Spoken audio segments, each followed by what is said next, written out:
that she is able to choreograph a dance of protection for other black women and for the black community at large.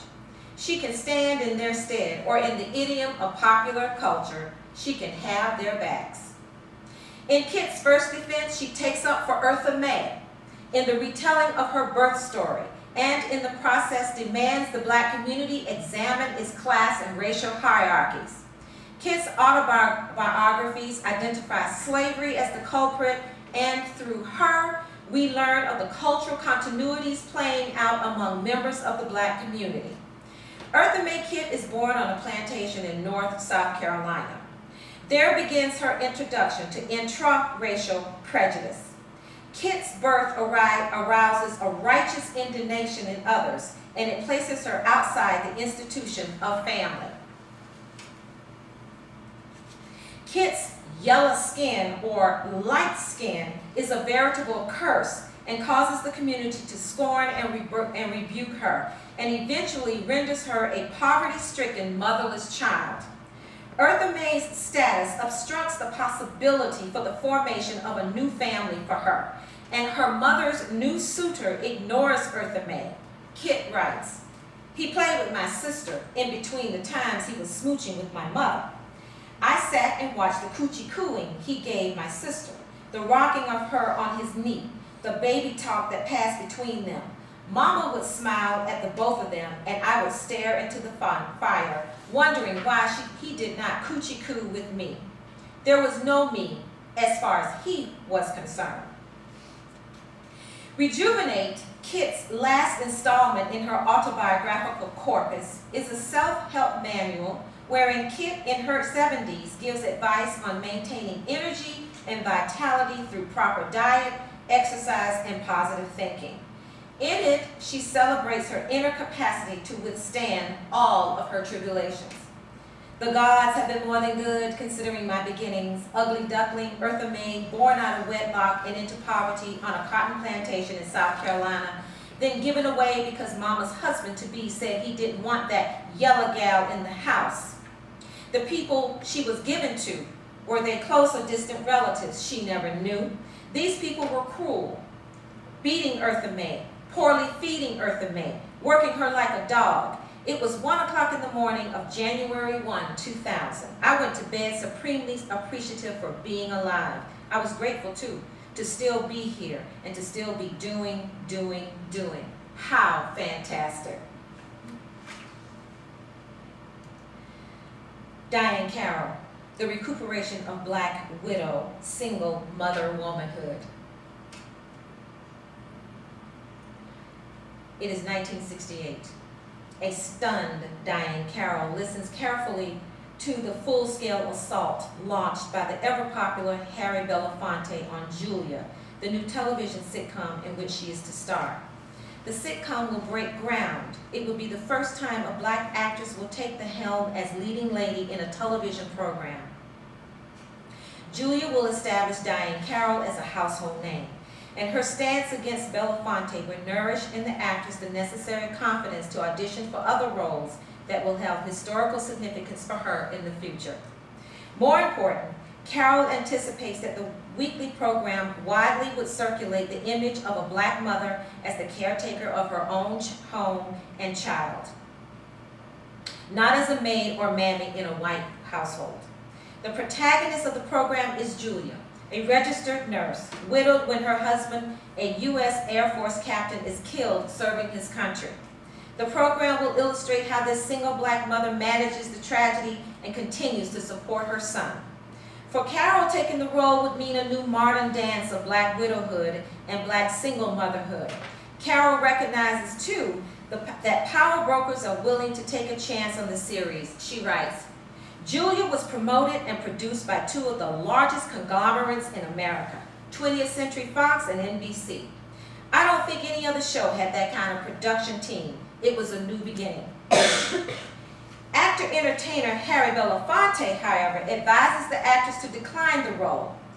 Belafonte argues Julia shows no regard for the black male. Now, Belafonte is not one to be casually dismissed. Carroll understands full well his ardent commitment to the civil rights movement and his personal relationship with Dr. Martin Luther King Jr. and Coretta Scott King. Carroll carefully considers Belafonte's argument and dismisses Belafonte's argument, believing that Julia's middle-class aspect was a positive. She continues, however Julia is presented, she represents another more realistic evolution, purely because of the circumstances of her existence. The historical and social-cultural environment of the United States in 1968 influences each view. Carroll's preference lobbies for a representation of a class of black people that has yet to receive a broad currency in the media.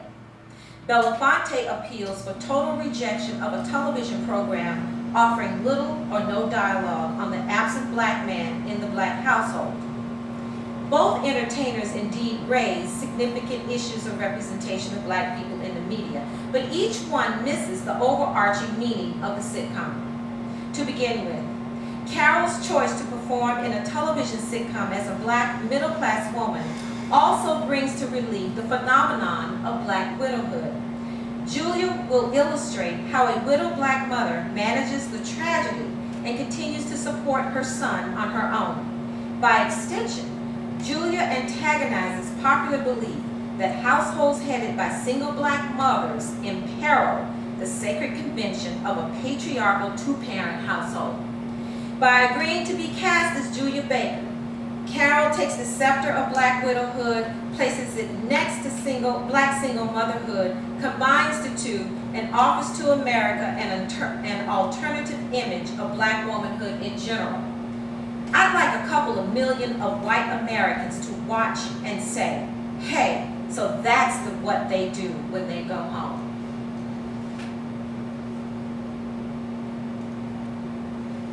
Mary Wilson, taking care of the business of girlfriends through autobiography.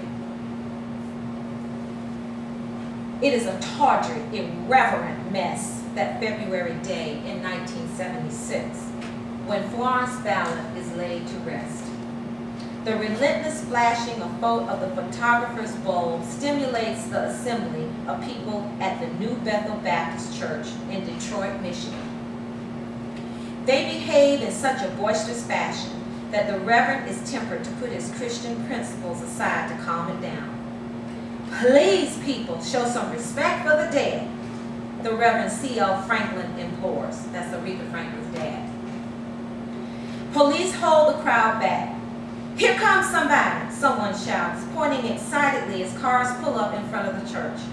In one aisle inside the church sit two women, one grief-stricken, the other itching to take the microphone. This is unlike any funeral I have ever attended. My God, what a mob, Mary Wilson observes. Just then, the other woman, a wiry, fur-clad figure, traipses up to the podium. Can I have the microphone, please? Mary and I have something to say. Wilson reluctantly joins Diana Ross. I'm sorry. No, that's not the one. I'll show you the one in a minute. Reluctantly joins Diana Ross, to whom she has not spoken in months. This is the same Diana who entered with Wilson and Florence Ballard the rarefied world of entertainment named Diane, later changed to Diana by Motown CEO Berry Gordy to correlate with his vision of her as a star. I was furious that I was being dragged into this. My grief was personal and private. I didn't want to get up, but I was so taken aback by Diane's words that I felt I had no choice, Wilson recalls.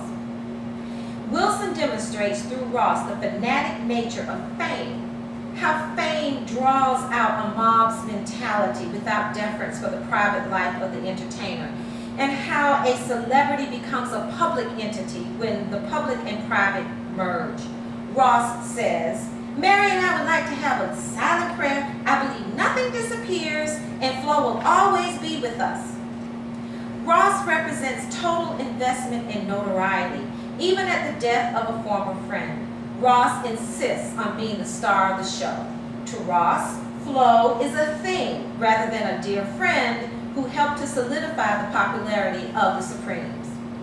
Wilson never